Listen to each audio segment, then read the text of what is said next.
Coach Brett Klika here at Fitness Quest 10. Today what I want to talk about is getting your young female athlete strong. Whether you have a daughter or whether you have a team of female athletes, one of the best things you can do to improve their performance and decrease the likelihood of injury is to get them stronger. So I'm going to show you 3 exercise movements that they can learn that really help create a foundation to help them get stronger, improve their performance, and prevent injury. The first is going to be a deadlift.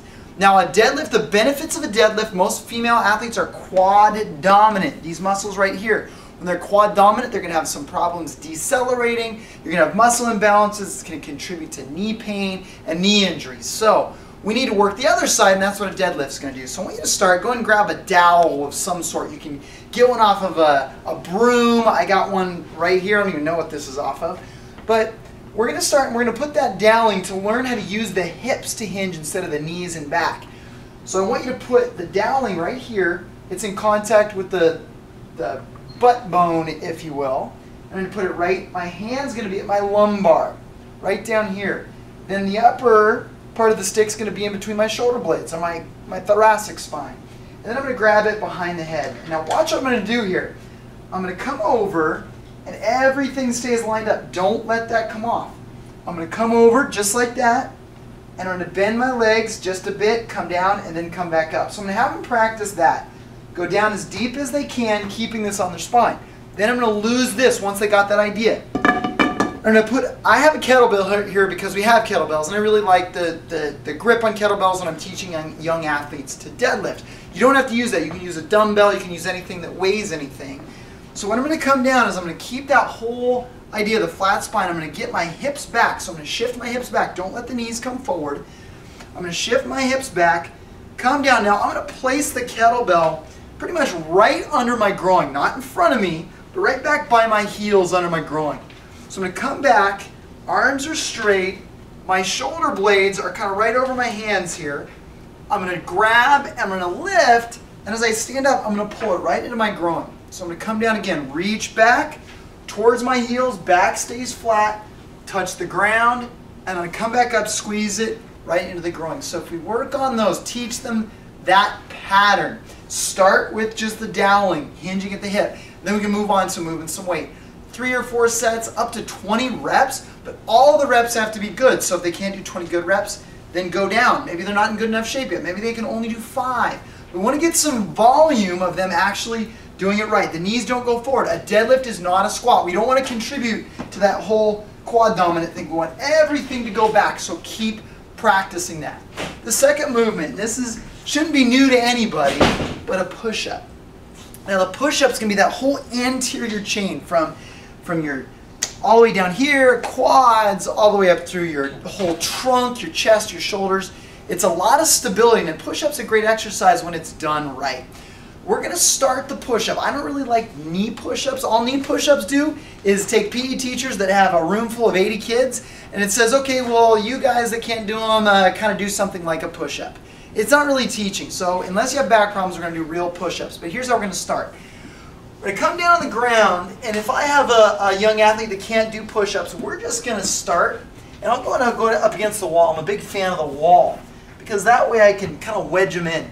So I'm going to have them start, and all the young female athletes I work with, and the males too, they start with their hands way out here because their traps up here are so strong, their shoulders are strong, but this whole area, their lats all the way through their pecs, and their serratus that helps stabilize and move the where we need to move with our shoulder blades, it doesn't really work well.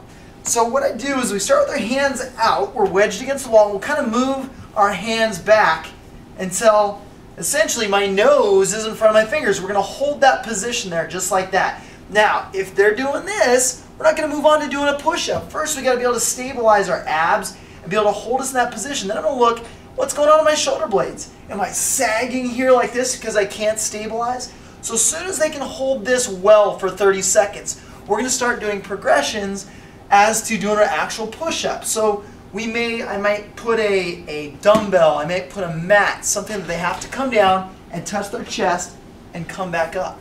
But the key is that we learn to do them correctly. We may even do some push-ups where we're here, slowly come down to the ground, come to our knees, and come up.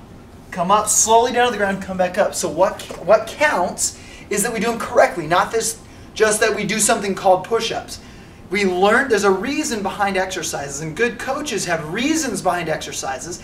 They didn't just go see in a magazine and say, hey, this is cool to try. So make sure that there's a reason behind what you do. And finally, pull-ups. Now, pull-ups we're going to struggle with a lot of young female athletes because of a couple things. For one, grip strength in females is just weaker across the board. It just is. It's a fact. So we have to overcome that to start. Also, as young females go into puberty, their strength to weight ratio gets shifted because they start to accumulate body fat and they don't have the strength or lean muscle. So what we're going to do is we're going to start, if you have a group that can't do pull-ups, we're going to start with just doing hangs. You're going to grip a bar, wrap around, and we're just going to hang. And we're going to start to see if we can develop that grip strength, and we're going to I tell all my young female athletes, all my athletes, try to get your palm on the bar, which means let's really use your grip. And we're going to hang for 30, 40 seconds up to a minute. Then we're going to start our progressions. We'll start where we actually help them above the bar. They come down slowly. We have a whole set of progressions to help them do pull-ups. But first, we have to be able to do that hanging bar hang. The reasons for that is in your grip. There's a lot of little things in your grip that help stabilize the shoulder. Extremely important. So if I go up to do a pull-up and my grip isn't strong enough or have enough endurance to hold me for that amount of time, my shoulder's not stable enough, I'm really going to struggle. My forearms aren't strong enough. I'm not going to be able to do pull-ups, and it's just going to be frustration. We don't want frustration. So those are 3 things that we can do, 3 ways to get started with 3 foundational exercises. Most exercises, particularly weight training exercises, stem from those movements. So if we can practice those, we're not only getting stronger, we're teaching them the fundamentals of a lifetime of being able to use any gym, anywhere they go. No special equipment, nothing crazy, just using the body the way it's supposed to be used. So let's implement that with your daughter or your young female athlete team, or your son or young male athlete team. But let's get our young athletes stronger. That way they'll perform at their best, they'll get physical fit, they'll learn skills for life, and will prevent injury. Thanks for checking this out today. Sweat, smile, and sustain. This is Klika at Fitness Quest 10. I'll see you soon.